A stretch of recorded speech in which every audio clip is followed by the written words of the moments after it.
আজকের recipe authentic ভাপা পুলি পিঠা। আজকের রেসিপি অথেন্টিক ভাপা পুলি পিঠা। শীতের দিনে এমন ভাপা পুলি পিঠা কার না খেতে ভালো লাগে। এই পিঠা আপনারা খুব অল্প সময়ে বাড়িতে বানিয়ে নিতে পারেন। এই ভিডিওতে আমি A to Z প্রত্যেকটা স্টেপ বাই স্টেপ শেয়ার করেছি। এই অথেন্টিক ভাপা পিঠা বানাতে আপনার 5 থেকে 10 মিনিট সময় লাগবে। হাতে 10 মিনিট সময় থাকলে আপনারা এই পিঠাটা বানিয়ে নিতে পারেন, খুব ভালো লাগবে। এই অথেন্টিক ভাপা পিঠা না খেলে বুঝতে পারবেন না এতটা টেস্টি হয়। আমাদের বাড়িতে এই পিঠাটা আমার মা ঠাকুমার কাছ দিয়েই আমি শিখেছি। পুরো ভিডিওটা দেখবেন, স্কিপ করবেন না। স্কিপ করলে অনেক টিপস অ্যান্ড ট্রিক্স বাতিল পড়ে যাবে, তাহলে আপনারা ঠিকমতো বানাতে পারবেন না। চলুন একটা পিঠা আপনাদেরকে আমি কেটে দেখাই, কতটা লোভনীয় হয়েছে দেখুন, ভেতরটা দেখুন। এত টেস্টি পিঠাটা আপনারা একবার অবশ্যই বানিয়ে খাবেন, না খেলে বুঝতে পারবেন না। আর খুব কম সময়ে বানানো যায়, পিঠাটা সেদ্ধ হতেও বেশি সময় লাগে না।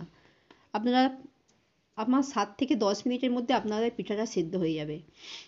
আপনারা দেখছেন Sadia's kitchen with village food. আর যদি ভালো লাগে লাইক কমেন্ট শেয়ার সাবস্ক্রাইব করতে ভুলবেন না। নতুন বন্ধুরা যারা আসবেন তারা চ্যানেলটিকে সাবস্ক্রাইব করে রাখবেন। আমি এখানে ভাতের চালে গুঁড়ো নিয়েছি। এবার এর মধ্যে অল্প পানি দেব, দিয়ে একটু মাখিয়ে নেব। বেশি দেবেন না, অল্প দেবেন। দেখুন আমি অল্প পানি দিয়ে মাখিয়ে নিয়েছি আটাটাকে।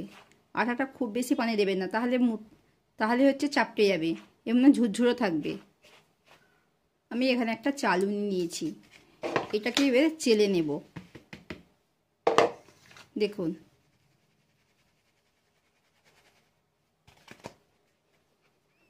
এইভাবে করলে দেখবেন পুরো সুন্দর একটা ঝুরঝুরে হয়ে গেছে, কোনো দানা দানা ভাব থাকবে না।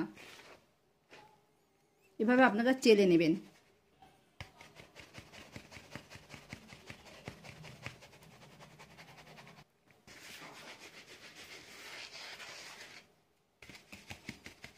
আপনারা এইভাবে চেলে নেবেন, তাহলে কোনো দানা দানা যাবে না। আটাটা প্রচুর মিহি হবে, দেখুন ঝুরঝুরে মিহি হয়েছে।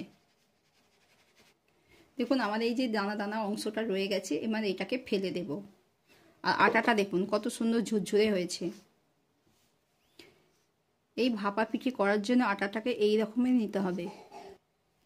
আমি এখানে নারকেলকে কুড়ে নিয়েছি, কিছু পাটালি নিয়েছি আর দুধ নেব। এই দুধের মধ্যে কিছু বাদাম কুচি, কাজুকে ছোট ছোট করে কেটে নিয়েছি, সেটাও দেব। গাওয়া ঘি দিলাম। এবার এটাকে ভালো করে মাখিয়ে নেব।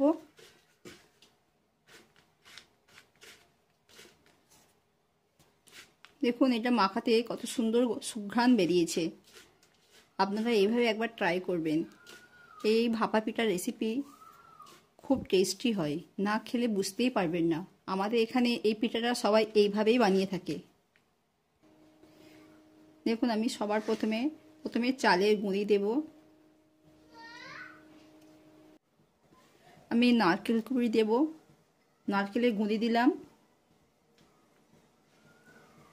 এবার দুধ আর বাদামটাকে ঘিটাকে মিশিয়ে রেখেছিলাম, সেটাও একটু দিয়ে দিলাম।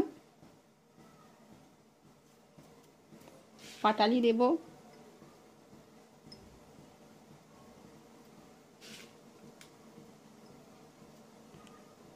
আবার একটু নারকেল কুড়ি দিলাম।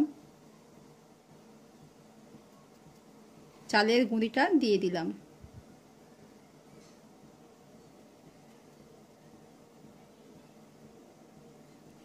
এইভাবে আপনারা একবার অবশ্যই ট্রাই করবেন, খুব ভালো লাগে রেসিপিটা। দেখুন আমি জলটা ফুটতে দিয়েছি, ওর মুখে একটা ঝাঁঝরি দিয়ে দিয়েছি। এবার একটা পরিষ্কার সুতির কাপড় দেব।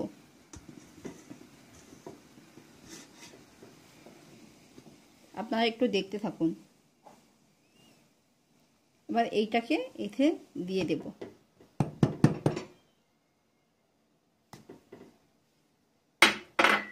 দিয়ে একটু চাপা দিয়ে দেব।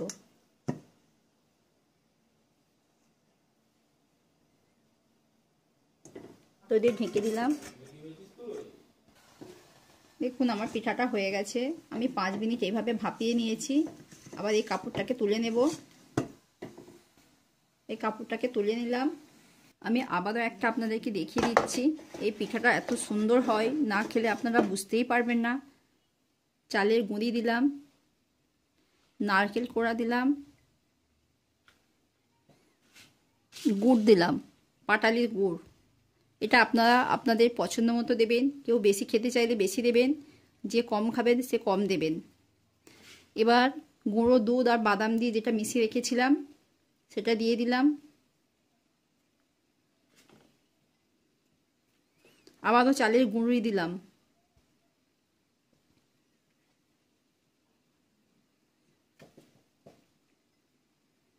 এইভাবে আপনারা সাজিয়ে নেবেন।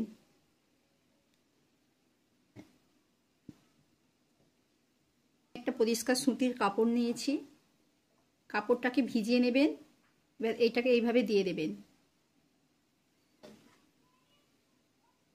এবারে আমি এর মধ্যে দিয়ে দেব।